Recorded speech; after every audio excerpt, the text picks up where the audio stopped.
The room was packed. Presidents, journalists, and world leaders all seated in silence. The atmosphere was heavy, tense, like a storm waiting to break. Cameras from BBC, CNN, and Al Jazeera rolled as US President Donald Trump leaned into his microphone. His voice was strong and confident, carrying across the international summit. African leaders, Trump began, are undermining Western alliances. They're stepping away from democracy, from development, from assistance. The room grew colder. Ibrahim Traoré, in full military uniform, didn't move. His expression was unreadable, calm, composed, but the words landed hard. Somewhere in the audience, a young African student clenched her fist.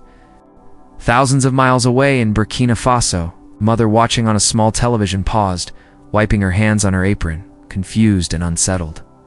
Trump continued, "Africa needs direction, not defiance." That was when the atmosphere shifted. Ibrahim. Traoré slowly pushed back his chair. A soft scrape of metal on marble echoed loudly through the hall. All eyes turned. Cameras zoomed in. Around the world, people watched from their phones, bars, classrooms, holding their breath. Traoré stood firm, proud.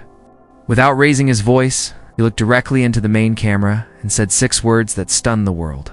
"Stop meddling in Africa right now." The silence that followed was absolute. Then the internet exploded. Within seconds, the clip was online. 15 seconds after Traoré spoke, it was posted to Twitter. Within 5 minutes, it had 4 million views. Stop meddling trended in 33 countries. Inside the summit, Trump blinked, caught off guard. Perhaps he had expected silence or even applause. What he got instead was something entirely different. The beginning of a storm. But Traoré wasn't done. He didn't sit down. He continued, calm, measured, like a father addressing an unruly guest. "Africa is not your experiment. Not your playground. Not your possession. We are not here to plead. We are here to create." Gasps rippled across the room. A South African ambassador raised her hand to her mouth. A Nigerian delegate nodded thoughtfully.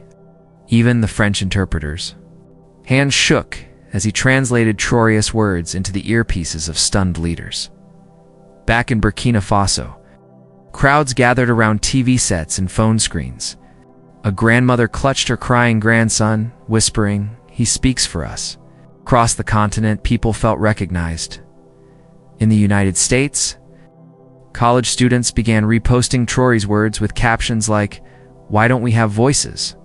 This bold here?" In Paris, a journalist murmured, "This is history." But the most unexpected moment was still to come. Trump's response. Trump leaned into the microphone again, this time less certain. "Well, look," he began, fiddling with his tie. "I didn't mean to offend. But let's be real, many African countries are rejecting global development." He attempted a smile. No one smiled back.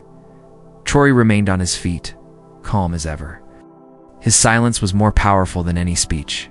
Trump continued, "We've spent billions on aid. How can you say we're interfering?" Then Traoré walked toward the moderator's microphone. A murmur passed through the audience.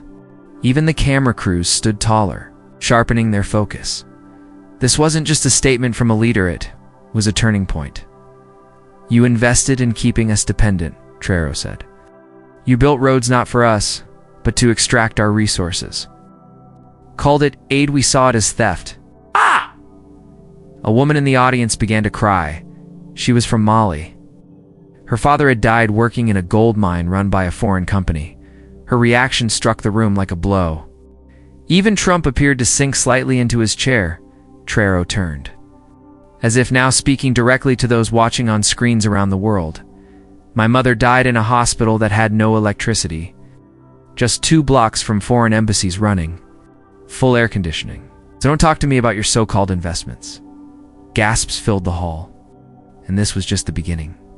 The room fell silent. Traoré took a breath. Then, as if telling a sorrowful bedtime story, he began, "Let me tell you about a village in northern Burkina Faso. I visited it last month." The screen behind him lit up. Burnt homes, ashes, shattered school bench. That village had been peaceful until a foreign mining company moved in. Soldiers were sent not to protect the villagers, but to guard the gold. Some leaders in the room shifted uneasily.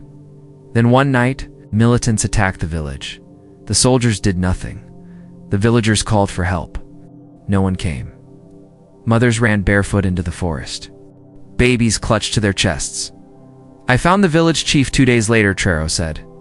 He was holding his wife's necklace. She had died trying to hide their daughter. Trump looked away, visibly shaken. Still Traoré pressed on.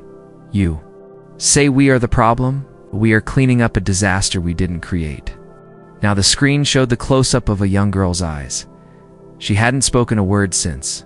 Somewhere in the audience, someone cried quietly. Then Traoré turned again and asked, Mr. Trump, how would you lead if that girl were your daughter? Room went still. It was as if no one dared to breathe. Traoré paused, then slowly reached into his jacket and pulled out a folded letter, its edges worn. The ink faded, maybe even blurred by tears. This, he said, was written by Thomas Sankara just days before he was killed. Gasps echoed through the room. Traoré continued. He saw it coming. He warned us. Africa must stop being controlled by foreign debt and false friendships. He carefully unfolded the letter. Some leaders lowered their heads. Even journalists stayed silent as cameras kept rolling. Traoré read aloud. We must choose dignity over aid, freedom over loans, life over silence, and if we must die, let it be standing. Trump shifted again, clearly unsettled. His hands were clasped, his lips pressed tight. We are not your chessboard, Traoré said, now looking straight at him. Our leaders are not your puppets, and we will never exchange our people's lives for trade deals. In Nigeria, a mother watching from her couch fell to her knees, crying. Her son had been killed by bandits 2 years ago. No one ever investigated. In Ghana, a 12-year-old girl whispered to her sister, Why do they hate us? The clip spread like wildfire, and Traoré was only just beginning. Traoré reached for a folder handed to him by his aide. This, he said gently, was drawn by a child in Ouagadougou after her father was killed. He held up the picture, crude crayon lines, showed a tall man in military green, Traoré himself, and a small girl with wide vacant eyes. Behind them, flames, planes in the sky, and a coffin with no name. Scrawled at the bottom were the words, Please protect us. The room fell completely silent. Her name is Mayim, he continued. She's 8.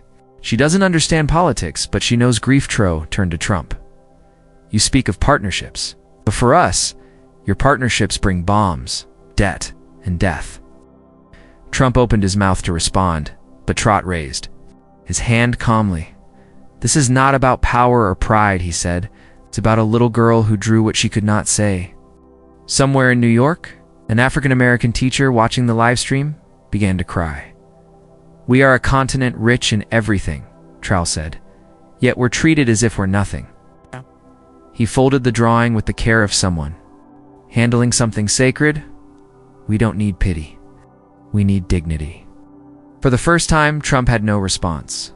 The camera zoomed in as Traoré opened a brown envelope marked confidential. A quiet stir passed through the hall. These, he said, holding up printed documents, are not stories. These are facts. He showed contracts signed by foreign governments giving away 75% of Africa's gold, and leaving the continent with only 25% and the full burden of the damage. Raising one sheet high, he pointed 2 logos of major mining companies alongside confidential US signatures. This one, he said, allows foreign troops to operate on our soil without even informing our parliament. That's not a partnership. It's an invasion granted under silence. Trump blinked, unsettled. I came here seeking peace, Traoré said, but peace cannot grow where truth is buried. The room remained frozen. The moderator tried to intervene, but Traoré gently raised his hand. Last month, I buried a soldier who died defending a mine owned by a foreign company that doesn't pay a cent in taxes to our government. Now his mother begs to feed his child. At the back of the room, a journalist wiped away tears. We do not hate the West, Traoré said, but we will no longer kneel to it. He let the envelope fall onto the podium. It landed with a quiet thud, yet it echoed in every heart. Traoré scanned the audience, then locked eyes with someone. In the third row, a middle-aged woman, a small American flag pinned to her jacket, tears brimming in her eyes. She was visibly trembling. Tro stepped away from the mic. "Madam," he said gently, "are you all right?" The camera focused. On her, viewers leaned in. She stood slowly, her voice unsteady. "My name is Sarah Williams. My son served in Africa. He died in an ambush in Niger. I was told he died a hero." She paused, struggling. "But after hearing you, I don't know what to believe anymore." The room was silent. Avon Trump said nothing. "I'm sorry for your loss," Tro replied quietly. "But no hero should die for a lie. He deserved the truth. So do you." Sarah nodded, tears streaming down her cheeks. "Before he died, he told me something didn't feel right," she said. "He didn't think he was protecting peace. He thought he was guarding pipelines." Her voice cracked. "Thank you for saying what others won't." The audience rose not to applaud, but in solemn respect. Trao bowed his head. In that moment, her pain carried the weight of millions on both sides of the ocean. And for once, there were no sides, only grief. Suddenly, the large screen behind Trop came to life. A short clip began to play. A young boy, perhaps 9, lay in a hospital bed. His chest rose and fell slowly. Tubes ran to his nose. His eyes were hollow, but bright as he looked into the camera. A voiceover read, "My name is Adama. I'm from Mali. I was playing football when a drone hit our neighborhood. My brothers didn't survive. I miss them." Gasps filled the summit hall. Even the translator's voice faltered. Trump closed his eyes, briefly, but the image stayed. Traub stepped aside. He said nothing. He didn't need to. Adama's image said it all. "This child never asked for war," said Tro. "He asked for a ball, a dream, and a future." He turned again toward the hall. "I met him just last week. Said to me, 'Tell them we are not their enemies.' And now, I tell you, we are not your enemies." The screen faded to black, but the silence lingered in South Africa. An elderly woman watching whispered, "God bless this man." In Harlem, a teenager shut his laptop, eyes wet with tears, and across the internet something shifted. People weren't just watching, they were connecting. They were truly listening, as the room sat suspended in stillness. A movement broke the hush. A tall man in uniform slowly rose from the back row. U.S. 4-star General Raymond Clark, head of Western Africa operations, walked forward and took the microphone. With a respectful nod, he said in a low voice, "I need to speak." The moderator hesitated, but Trop gave a graceful nod. Permitting the interruption, "I served in Africa for 8 years, the general began. I saw our flags raised over schools and oil fields, but never above hospitals. Visibly burdened, we trained soldiers. But we did not train justice. We built military bases, but we didn't build trust." Cameras zoomed in. The audience remained motionless. "I read about Adama, the boy from Mali. We failed him." A quiet ripple moved through the hall.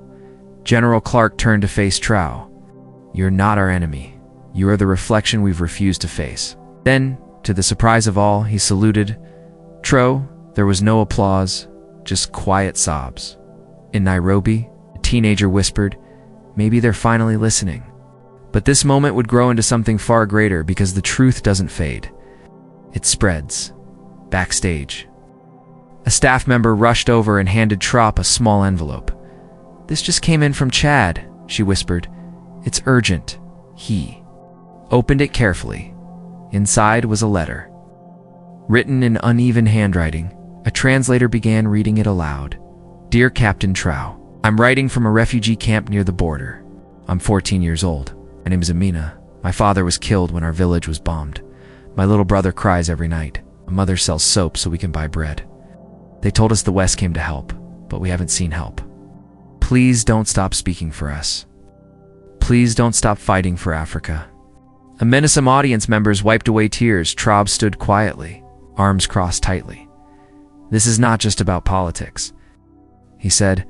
"It's about real children, real mothers, and real suffering. while we sit in leather chairs. They sleep on dirt floors? He held up the letter. You may not know her name, but Amina's life is worth more than any contract or resource. He gently placed the letter beside the microphone. This is why I lead. And the world paused too. Feel it, just as the next speaker was being introduced. A soft voice rose from the front row. A young African woman stood up, dressed simply in a flowing blue dress. She didn't have a microphone, but her sorrow spoke for her. She tried to talk, but no words. Only tears. Security began to approach, but Traoré raised his hand firmly. Let her speak. The woman handed a photograph to a staff member, who placed it on the big screen. The image showed a smiling man in his 30s, with dark skin and bright eyes. Caption followed, killed in a convoy attack. Wrong place, wrong time. She finally spoke, her voice breaking. My husband was delivering medicine. A foreign drone mistook his truck for a threat. Silence. He was everything we had. My son, she now asks me every night, when is Papa coming back? I don't know what to say. She broke down, and so did many in the audience. Captain Traoré walked down from the stage. Didn't make a speech. He simply embraced her not as a leader, but as a fellow human being. And the world watched in total silence. In California, thousands followed the summit live from classrooms. In universities. One of the streams came from Stanford University, young white student. Emily Carter, the daughter of a U.S. diplomat, sat in the front row of a lecture hall as Traoré spoke. Midway through, she picked up her phone, went live on TikTok, and whispered through tears. I thought we were the good guys. Her hands shook. My dad always told me Africa was unstable, that we were helping. But I just saw a mother weep. Over a drone strike that killed her husband, we did that. Her live stream quickly filled with emotional responses. I'm crying too, one said. How do we fix this? I feel ashamed. No. Emily's eyes welled up. Captain Traoré, the bravest man I've ever seen. I'm sorry for all of us who are blind. We see now. The clip went viral within the hour. African teens shared it. American veterans reposted it. Emily's words weren't about politics, they were simply human. And for the first time in decades, countless young voices from the West joined Africans not to preach, but to truly listen. Traoré hadn't just spoken for a continent. He had stirred the entire world. Just as the summit resumed, a breaking news alert appeared on screens. Everywhere. A leaked U.S. diplomatic recording. CNN, BBC, and Al Jazeera rushed to confirm its authenticity. Then the tape played. It was from a closed-door meeting 3 months before the summit. A Western diplomat was caught saying, as long as Africa stays dependent, we stay in control. Keep the leaders happy, the people don't matter. The impact was instant. The room froze. Leaders were stunned. Some stormed out. Trump stared at the screen, jaw tight. Traoré stood motionless. Then he stepped forward and addressed the summit again. You asked us to trust your words, he said, but your secrets. Say more. He paused. The camera zoomed in. This is why we rise. This is why we are cutting the strings. From Dar es Salaam to Detroit, social media lit up. Twitter, TikTok, YouTube filled with outrage, tears, and awakening. At that moment, Africa didn't appear small. It felt enormous, larger than borders, larger than politics. This isn't just about Africa, Traoré said. It's about dignity everywhere. Even international diplomats began to applaud. Not for political lines, but for truth. That evening, the summit ended. But outside, something new had begun. Across Africa, children hundreds, then thousands walked silently through the streets of Ouagadougou, Bamako, Lagos, and Nairobi. They held up handmade signs, drawn with crayons on cardboard. Let us dream without bombs. Stop stealing our future. We are not your projects. Listen to Captain Traoré. They didn't chant. They just walked. And in the West, the same spirit stirred. In London, one school painted a giant map of Africa on its playground. Above it, they wrote one word: respect. In Brazil, children traced a picture of Adama, the boy from Mali, and held up posters that read, "His life matters too." Even in Washington, D.C., a group of kids marched to Capitol Hill and sat in silence. Cameras captured every moment. In Burkina Faso, a girl barely 7 years old softly told a reporter, "I just want my school to stay open and for my mama to stop crying." The reporter couldn't find words.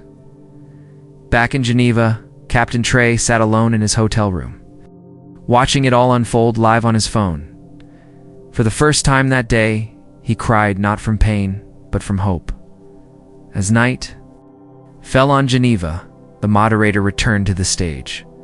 "Ladies and gentlemen," she said, "before we close, Captain Ibrahim Traoré has requested one final moment." The room sat up. Traoré slowly walked to the microphone. No notes, no script, just his heart.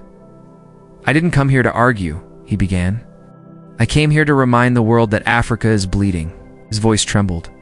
"We're tired of writing eulogies for our children while foreign CEOs sign billion-dollar contracts on our land." He looked around the room. "We are not weak. We're not helpless. We are not invisible." Then unexpectedly he said, "Mr. Trump, thank you." The room froze.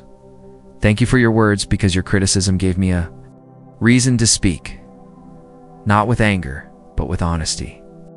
Even Trump's expression softened, and now the world has heard us. Not just through me, but through children, mothers, students, soldiers, and strangers. Looking straight into the camera, he added, "Africa is not rising. Africa is awake." And with that, he stepped back. But something unforgettable happened. Next, as Traoré turned to leave, Donald Trump slowly stood. The room went still again. He took a breath, adjusted his tie, and without saying a word, walked toward Traoré. Security tensed, but Traoré remained calm. Trump reached into his pocket and pulled out a folded handkerchief. He wiped his eyes, then did something no one expected. He extended his hand. Traoré looked at it. The world held its breath. Then he shook it, not to agree, not to unite, but for peace. Cameras flashed. The world responded. Even Trump, visibly moved, whispered, "You made me think deeper than I have in years." Traoré simply nodded. That's what truth does. In that moment, it wasn't about politics or pride. It was two men from two different worlds, shaking hands in front of millions. One led an empire. The other carried the voice of a continent. And somewhere in a refugee camp, Amina watched it. On a donated phone, she smiled gently. "Maybe tomorrow will be better," she whispered. That night, across the world, hope stirred. But one final message remained, and it would echo far beyond the summit hall. 2 days later, the summit's last video was uploaded to YouTube. Its title, "For the Ones Who Were Never Heard." The video began with young Adama's smile from his hospital bed. Then it showed Mayam's drawing, Amina's letter, Emily's tearful breakdown, the silent march of children, the handshake, and finally, Traoré's voice, "To every African child who has felt forgotten, ... To every mother who buried a son in silence, ... To everyone who believes. Dignity is not a luxury, know this. You are not alone. You are not small. You are the heart of this world. If you've watched this far, you felt something real. If your heart is heavy, if your eyes are wet, that's not weakness. That's humanity. Please, take a moment to subscribe. We need stories that matter. Like this video if you believe in truth over power, and tell us in the comments, what did you feel? What must change? Because this is more than a story.